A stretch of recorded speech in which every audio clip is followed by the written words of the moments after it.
Okay, I just realized something that really isn't fair to Gal Dino. Look, I get it. He's not the most popular character in One Piece. Fair enough. But you can't change the story just for the sake of changing the story.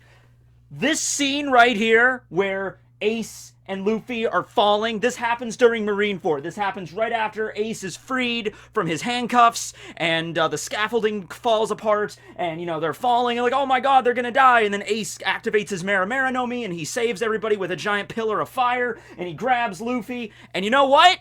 Galdino was also in this scene! You can't change the facts, wall scroll manufacturers, just to suit your needs. Galdino played a huge role in saving Ace. Actually, controversial judgment call here.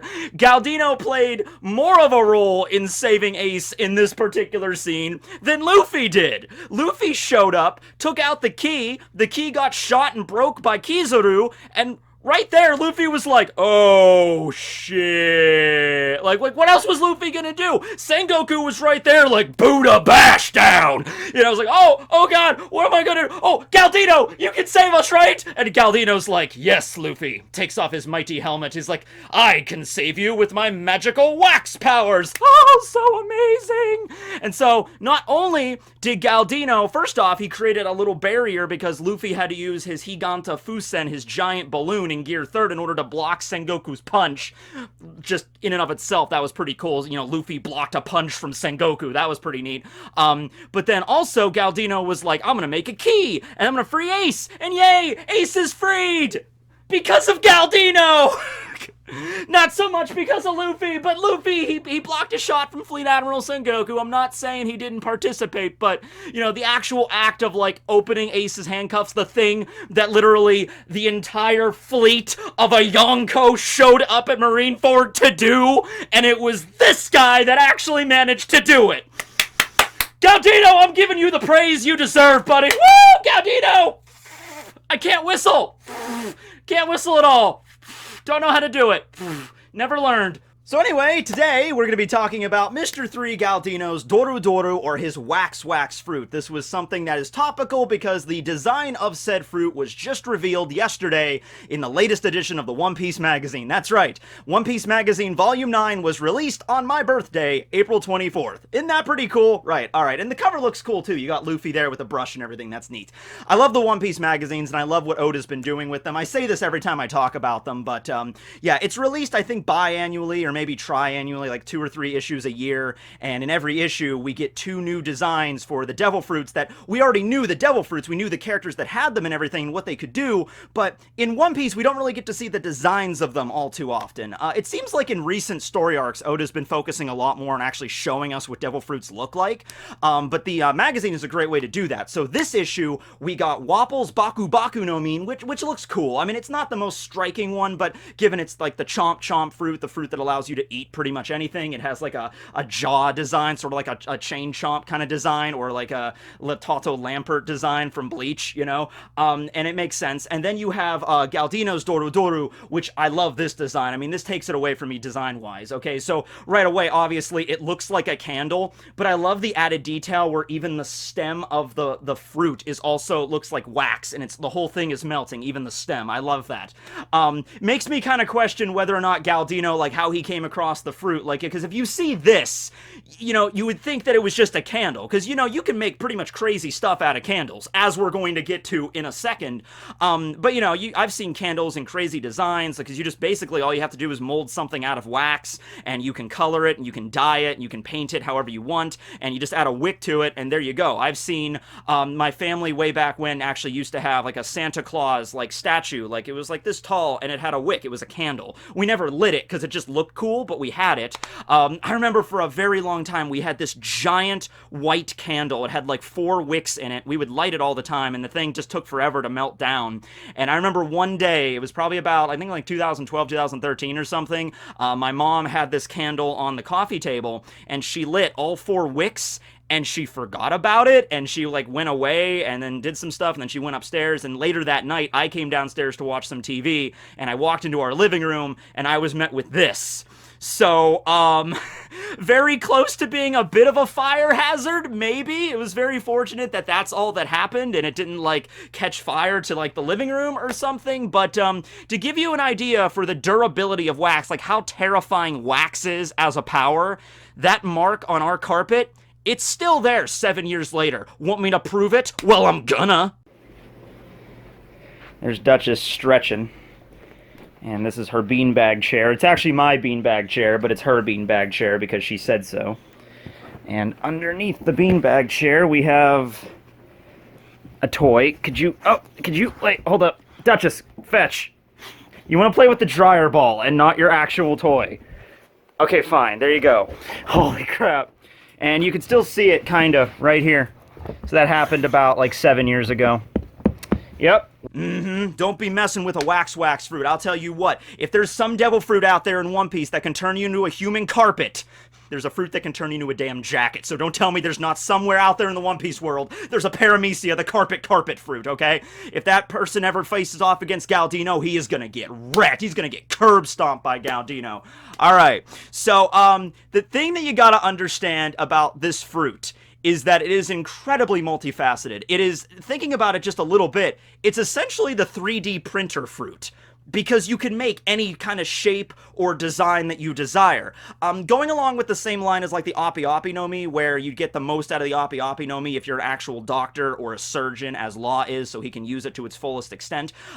In order to take the fullest extent out of the wax fruit, you also have to be a bit of an artist. You have to understand, like, I don't know, dimensions and ratios and stuff, because that way, basically, Gal Dino, he was a bit of an artist. He could create pretty much any sculpture he wanted. He showed that when he just, you know, casually just created a sculpture of Broggy's face, you know, and it looked like Broggy. I mean, just like, here's the dimensions and everything, this is what his head looks like, here's his beard, his eyes and everything, and it's not like he created the wax and he had to mold it or something. He literally just held up his hand and just, whoosh, there, sculpture of whatever he wants. Alright, so it's the 3D printer fruit, or rather, I guess, anything that Galdino sees with his eyes, he can just create in wax form, or anything that he's previously seen, or just like a general design. He created that giant, like, cake set, you know, that, like, that multi-layered cake with, like, the pumpkin on top of it, and then the candles that do the spinning actions and everything.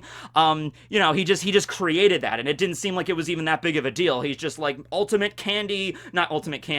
wax, you know, birthday set, and then boom, he just made it.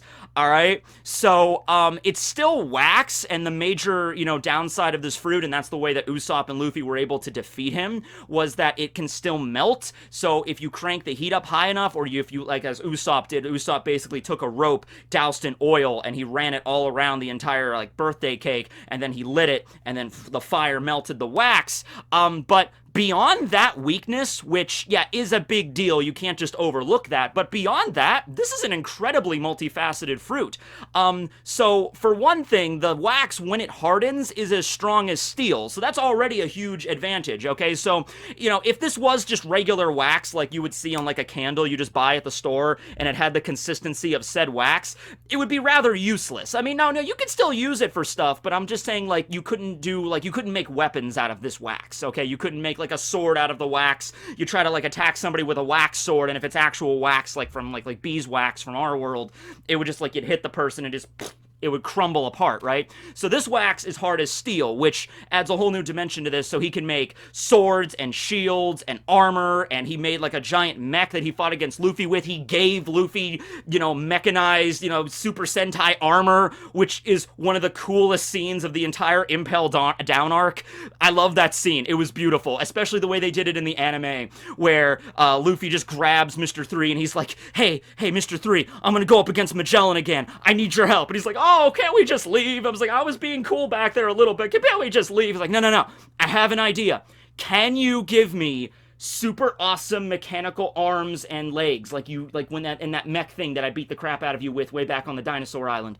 I suppose it's possible, yes. I'm like, okay, do it, go! Wax power transformation, go! And in the anime, they do it, like, here I go! Kando Ama! And, like, the wax shoots out of him, and he, like, just, like, shoots a beam of wax anime power at Luffy, like, and it just hits him, and he's like, oh! Yeah! I love that scene to death. It's so much fun. And then you get this little scene here with the Straw Hat Jolly Roger with the 3 behind it, and these are previously, like sworn enemies from one another, but they've formed an alliance and they've worked together to create this amazing thing. And the armor worked. I mean, up until when Magellan started busting out the Venom Demon, because, it's all fun and games until you bust out the damn acid poison Venom Demon. Yeah, that can literally dissolve like rock. You need to get moving at that point. But, before that, Luffy was able to hit Magellan and he was able to like kick him and everything and knock him back, which, by the way, am I the only one that was still kind of like really anxious watching that fight? Because yeah, Luffy had the arms and the legs protected with wax, but the rest of his body was completely uncovered, and Magellan literally uses poison. So all it would take is for Magellan to fire like one big blob of poison, and Luffy goes to punch him, and if he gets like the blob just explodes and he gets oh, it's in my eyes! It's in my eyes! Oh, I'm poisoned again! This isn't good! It's funny because, Ivankov, I think, mentioned to Luffy, like, Luffy, you understand, if you get poisoned by him again, you're probably not going to survive that. But then later on in the story, we find out that Luffy has an insane, like a bunch of antibodies to a bunch of different kinds of poisons because of his dealings with Magellan. So maybe Ivankov was talking about, like, if you get poisoned again with all those different poisons at once, like the same way you did the first time, you're not coming back from that. Or maybe Ivankov was just like, Luffy, you just recovered from this like a couple of hours ago. You're not going to be able to survive it again. Just like maybe just because it was so recent from the last time he got poisoned. But I was very anxious in that battle. But yeah, Luffy managed to, punch him back and everything, and only when Magellan activated the Venom Demon, which is less venom and just, like I said, straight up acid at that point that can dissolve like stone, that's when the armor began to dissolve. But man, that was a shining moment for Mr. 3. I loved it, and it came out of, maybe a few people thought of it. I mean, that was right around the time I started reading One Piece on, like, the weekly basis during the Impel Down arc when I was in high school. But I remember that scene when Magellan shows up and he launches his Hydras, and it's like, holy crap, and then Gal Dino just creates a wax wall and just blocks it. And I'm sitting there like, yeah. Yeah, it's wax that's hard as steel. Yeah, and he can make like a crap ton of it. He can literally just ooze out the white sticky substance as much as he wants. He just like there's an entire hallway. He can literally just a fire hose of wax. He can just like all right, sealed up. Like, he could do that whenever he wants. It's not even that big of a deal for him. And I'm like, yeah, that makes sense. And even Crocodile was surprised. Crocodile was off to the side and be like, well, I guess that just goes to show you never know how different fruits are going to be a matchup for each other. And I'm like, damn straight. Mr. 3 actually probably at that moment, he's like, oh, boss, you believe in me a little bit. Yeah, now, work as a meat shield where we get the hell out of here. Okay, boss. So, yeah, very, very, very useful in that regard there. Going back to Little Garden and just the stuff we saw him use there, his candle lock was a cool technique where he just uses it and just creates like literally a lock bar of wax on an opponent's arm or on their legs. It sort of did backfire because another weakness of his wax is, yeah, it is strong as steel, but, if you're stronger than steel, you can break it, and another way you can break it is slamming wax into other wax. So, he used the candle lock on Luffy. Luffy managed to avoid getting both of his arms locked. He only got one of them. So he's like, I got a hammer now! And Mr. 3's like, oh shit. And then he just launches it, and that's how he breaks not only the lock off of his arm, but he also breaks the candle set. So, wax on wax will definitely work there. But, if you don't realize that, if you get locked in like, oh crap, I'm already locked in, I can't escape, then you're kind of screwed there. Of course, Luffy having the Gumu Gumu no Mi helped him, so even when his legs were locked, he could still, like, spin his body around and stuff, so it wasn't completely, like, he wasn't completely encumbered there, but you figure Mr. 3, I mean, he was an agent of Baroque Works, he was an officer agent for several years there. Most of the time, whenever he runs across somebody he wants to silence, he could just lock them up with his wax, and, they're stuck, they can't move, right? He did that with Broggy. He locked him in, like, a bunch of wax, and he managed to try to break out, because he was a giant, so he was super strong, and then Mr. 3 was like, oh, you're gonna break out? No, you're not, and then he just creates these giant, in the manga, it's a lot lot more graphic. He creates like these giant spikes, like nails, like railroad spikes, and he just jams them right through Broggy's hands. And he's like, ah, you know, and he's just stuck like that. I believe in the anime they tone that down a bit, so they just add like wax cuffs to him. I think like in the anime they still draw the spikes, but they don't actually draw them like going into his flesh. It's a lot more graphic in the manga anyway. So yeah, he also create like, you know, wax swords, wax, I think he made like a wax harpoon or a javelin that he chucked at Luffy there. His giant mech, his Candle Champion, so it's basically just a mech suit made out of wax. Same kind of deal with like what he made for Luffy, at least the hands. The hands are modeled after like boxing gloves, and the legs are like mechanical legs and stuff. Even though it's wax, it still has a bit of like malleability, and cause it might just be more in the anime they added this for dramatic effect, but like when Luffy had it, it was like the legs were like, and it's like, if it's like a solid shape of like a mold of wax, it wouldn't be able to do that, but it's anime, so just roll with it. Candle Champion was pretty impressive. I believe Galdino was able to take down somebody with like a 26 million berry bounty or something with the Candle Champion. Of course, it's a lot more impressive whenever Miss Golden Week actually paints it. That's why those two, they have like an artist theme, that's why those two were together, you know, and they were able to like, oh, I'm gonna make wax sculptures, and then she paints them, right? So for example, his Candle Manor, or his mansion, where he tried to trick Luffy, where he created a bunch of different versions of himself out of wax. Once again, they look exactly like him. Like, he was able to do this on the fly too. He was literally like running away from Luffy, and, you know, Luffy got distracted for like 5 seconds because he's Luffy, and Galdino ran ahead of him, and in that very brief amount of time, Galdino was able to create like dozens of perfectly, you know, accurate replicas of himself, life-size sculptures of his image, and then Mrs. Golden Week could paint them all, and so it looked like there was like a bunch of copies of him. Now, of course, they're wax. They're stationary. They can't move.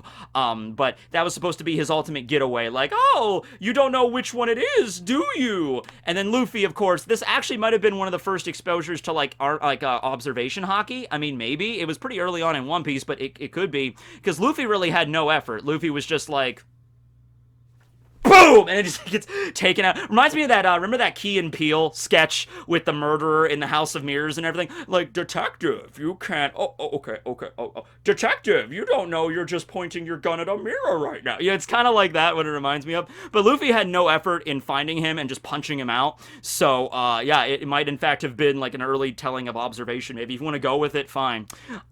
So after that event, you know, he gets taken, well, no, he doesn't get taken away yet. He actually manages to get all the way to Alabasta and report to Crocodile, Mr. Zero, but Crocodile is like, I have no use for failures on my crew. And in fact, one of the things he even says, like, you know, you're even weaker than Mr. 4 in terms of power. The only reason I kept you around was because of your ability. And, you know, even Crocodile, and he was like, yeah, that ability of yours is pretty useful. Because essentially it's like, just from the baseline from what we saw in the story, lock picking, any lock. If it's a lock that requires a key, doesn't matter how complicated the lock is, doesn't matter how many keys are required. If it takes like 10 keys to open a door, Mr. 3 can do that. Because he could just make whatever, he just put his finger into the lock, and whatever the shape the lock is, he just molds the key and just done. Yeah, oh, it's, wow, this is a really heavy door. It has like 20 locks on it. Hold on.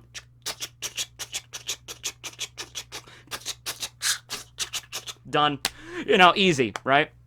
So, maybe Mr. Zero, Crocodile, was aware of that, but he was like, you're weaker than Mr. 4, so get out of my sight. And he just tosses him, he drains him of some moisture, and he just tosses him into the banana wani. Luckily, he was smart enough to create a candle ball, like a ball of wax, and he was able to survive inside of the banana wani, so he didn't get digested. The wax was strong enough to, resist the digestive juices of the banana wani, but now you are stuck severely dehydrated inside of a ball of wax, inside of a crocodile. You might think, like, I would imagine, like, at a few points there during that, he was probably like, maybe I should just disengage the wax and just embrace death at this point, Finally, Sanji did his anti-manner kick course and just kicked the crap out of this thing, and he coughed up the wax ball, and then Mr. 3 emerged. He's like, I'm alive! Precious water! I'm alive! And then he was they were able to convince him to use his powers to unlock the cage and get all the Straw Hats out and everything, and then,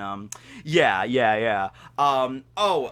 This has nothing to really do with his power, but that did have the scene where Crocodile threw him in the water, and there was an error in the manga where he's just floating in the water, and he's like, wait, he's a devil fruit user, how come he's floating? And Oda's like, oh, well... Funny thing you should say about that. Turns out he wasn't actually floating on the water. Turns out there was a piece of unbelievably floaty wood that he was actually lying on top of. And you know what the great thing about Oda is? That was obviously, he messed up. It was an error. It was fine. He was just trying to cover his own ass. He was just trolling us. But here's the funny thing. He actually did end up making the floaty wood canon. Because it was used whenever the Straw Hats were leaving Fishman Island. They attached those little blocks of wood to increase their buoyancy to get to the surface. The kanji, the way that that's written is literally wood that is unbelievably floaty. Yeah. So Oda's like, well, I screwed this up, but might as well make it canon, and he did. So that's what I love about Oda. In the anime, they changed it to just a table. He just landed on a table. But still, it's fine. It's whatever. So, yeah, some quick thinking and stuff, and I think that just the sheer power of this fruit lies in the just amount of wax that you can create, where you literally give him 5 seconds, like literally 5, and he could create a giant candle set, You makes me wonder, like, couldn't he create, like, you could go all symmetrical geometry with this. Couldn't he just make, I'm gonna make a giant wax ramp and then a giant wax spiked ball that'll roll down said ramp, and he could just make that in, like, a matter of seconds, and then just, like, whoa, like Indiana Jones or something. I'm imagining, like, he has to, like, he can't just make a giant wax ball in the air. It's like, it's still gravity and everything, but you could do some clever stuff with this, right? Absolutely. Let's see, what else did he do? Well, let's talk about Impel Down a little bit, because I want to talk about the whole thing, like, with wax melting. See, I don't know about you, but I always assumed wax was just one thing. So, yeah, if you were going to ask me, like, what's wax made out of, I'd just be like, beeswax, right? That's what they use, right? Well, no, doing research for this, it turns out there's a bunch of different kinds of wax out there, and it also turns out there's a bunch of different, like, melting points, or when it begins to melt out there. There's beeswax, sure. There's also paraffin wax. There's soy-based wax. There's all these different kinds of wax. And just like right here, and of course, like when you got these candles like you just buy at the store, this is caramel pecan. Smell that berry. Smells so damn good, doesn't it? Right? You add different scents and oils and dyes to it that can also affect like the rate at which it melts. I don't exactly know what this one is made out of. It just says candied caramel pecan. Oh, wait, hold on. Burn within sight. Keep away from things that catch fire. Just like keep away from things that catch fire. Like we don't have time to list all of the things that catch fire. Just if it looks like it's gonna catch fire, just keep away from it. Keep away from children and pets. Blah blah blah. Trim wick to 1/4 prior to each lighting. Keep wax full, free of debris. Burn only on a temperature safe. There's a lot of rules from lighting candles that I was not previously aware of. Yeah, but it doesn't actually say what kind of it's made out of. But something that you might have noticed if you're ever burning a candle is that the wax level obviously decreases the more you burn it. So obviously this started like right here, and now it's like down to here. I always wondered, like, what happens to it? It was like, well, no, it literally turns into a liquid, and then it turns into a gas. It evaporates into a gas. It's, so that's actually what happens to it. So that's why the wax, like, decreases. Because you look at the wax, and it's like, man, this is pretty solid stuff. It just, like, evaporates. That's how it works. I'm like, yeah, that's how it works. So I was looking into different ways, like different temperatures that wax melts, and we're talking soy-based wax, it starts to melt. The melting point is at 46 degrees Celsius, which is around 113 degrees Fahrenheit. Beeswax is 62 degrees Celsius, 142 degrees Fahrenheit. Paraffin wax is around the same as soy. It's around 46 degrees Celsius. So here's the thing. Like, when they were in Impel Down, when they started getting down into the starvation hell and the burning heat hell, Mr. 3 stated, I can't use my wax powers down here because the second I create anything, it melts. And even with that, though, it was still able to last a little while, because remember Luffy and when everyone was running from Minotaurus, they were like, hey, Mr. 3, can you make me a hammer to hit this giant cow dude? And Mr. 3, like, they're in the precipice. They were in that vent between level 3 and level 4. It was wicked hot there. They even stated, like, it was hot enough to, like, the air itself was burning your skin. Alright, so hot. Really freaking hot. Way above the temperatures I gave, most likely, for enough to, like, burn your flesh just on contact with the air. And so Mr. 3, even in that situation, was like, well, I can create you a hammer, but it would melt in like 3 seconds. It's like, okay, fine, 3 seconds is good enough. And they create the wax hammer, and then Luffy hits Minotauros, and, you know, it dissolves immediately after that. But it's like, okay, like, even in those extreme temperatures, lasting for at least 3 seconds of having steel-based wax, that's something. Like, it didn't melt immediately. You had some time to work with in those insanely hot, like, you know, air scaldingly, incredibly high temperatures, right? Something else also to mention is when they were on Little Garden. Little Garden is a very humid, very tropical island, okay? And the wax was being able to exist perfectly fine there. Like, it didn't look like it was in any danger of melting at all. Like, they, you know, all the candle locks, the candle set, Mr. 3 created a candle house on the island where he was chilling out with Miss Goldenweek and just having some delicious Earl Grey tea. In the middle of the afternoon, you got to take a tea break, of course. So that house was, you know, there not just for the time Mr. 3 was on Little Garden. After Mr. 3 was defeated and everybody, Mr. 5, Miss Valentine, and Miss Goldenweek were stranded on Little Garden, and they lived in that house for weeks, if not months. And that house was not even close to, like, being any danger of melting. They just lived there for a long time. Mr. 5 and Miss Valentine also turned into Fred and Wilma Flintstone, apparently, in the intermediate time, as you do. But yeah, so even in that, like, tropical island, I would imagine probably the temperature getting up to, like, 100 degrees Fahrenheit would probably not be unusual for that kind of island, that tropical island there. So, yeah, and also, by the way, volcanoes. Volcanoes also existed on that island and erupted constantly. That probably did something to affect the heat of the overall island. So, yeah, when it comes down to the heat, it pretty much has to be like fire, like straight up, like, you know, like, do I have a lighter in here? Yeah, I did have a lighter in here. I don't have a lighter in here, but I did have a lighter in there. But anyway, yeah, like straight up fire. Hold on. I need to show you fire. Nobody has ever seen fire before. I need to show you what fire is. There's fire, okay? The wonderful mystery of, oh no, it's gone. Okay, there we go. Oh, it's gone again. I feel like Giorno in freaking Golden Wind. Okay, hold on. Okay, we're good. There we go. Fire. But anyway, yeah. It has to be fire, and it has to be, like, directly next to the candle in order for it to light, like when Usopp did the rope covered in oil and he lit it. Or it has to be, like, the air itself has to be such, like, an insanely high temperature. Probably not a temperature that you would get under normal circumstances. Like, literally, in the boiling heat hell, they had giant vats of boiling blood, hotter than probably 100 degrees, okay? Fahrenheit, I'm talking about. Like, hotter than you would get on, like, a tropical island, maybe. So, yeah, it has to be, like, the air has to be scaldingly hot. Probably the area where, like, the hot sea, where, you know, Luffy met Reiju and Yonji and everybody, probably that place would also, the wax would melt.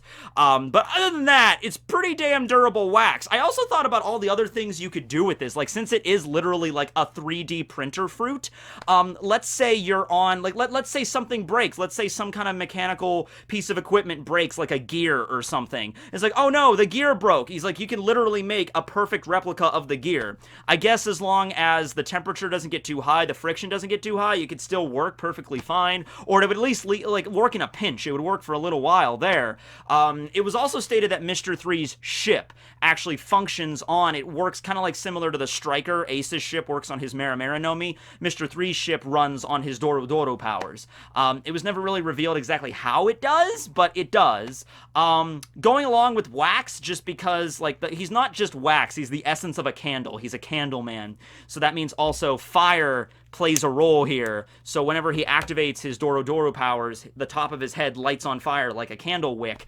Doesn't hurt him though. And I guess he could use the fire as a weapon. Like, he could, like, light his, like, head on fire and then, like, run into you or something, but it's more effective just to use the wax.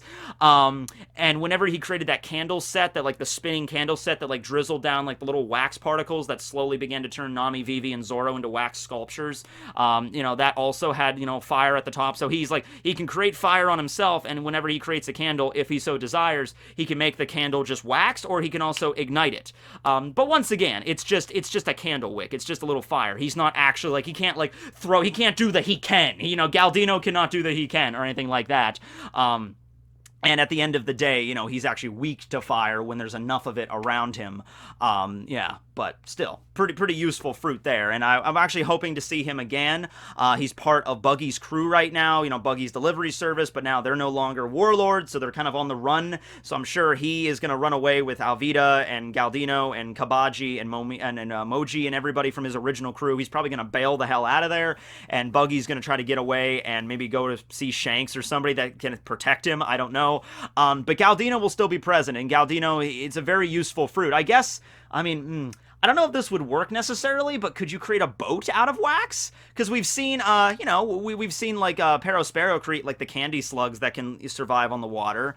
And wax can, you know, you ever like take some like hot wax and drip it on water, it like floats on top of the water, right? Couldn't you create like a boat out of wax and get a motor and like wax motor boat? I mean, you have to bring the motor and like set it up, but couldn't you do that or make a wax raft or something of that nature? You might be able to. I don't really know. This is One Piece. I don't know how heavy the wax becomes.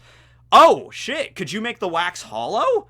It's your power. He's shown to basically do anything else with it. I guess he could. He can make like a wax raft that has like a hollow like air pockets in it to keep it afloat. Yeah, he could definitely do that. I can't see any reason why he wouldn't be able to do that. He can make it airtight, you know, as long as they don't wander into the boiling hot sea. I guess they would be okay, right? It's like quick escape from, you know, Karibari Island. We got to get out of here. There's Marines everywhere. Wax raft. Get on, Momiji. Get on. Not Momiji. It's from freaking Fruits Basket. Get on, Moji. Get on, Buggy and Alvida. We got to get out of here. You know, yeah, they might have to bring a sail or a motor or something, but yeah, he could do that. Man, so many crazy things you can make with that. Yeah.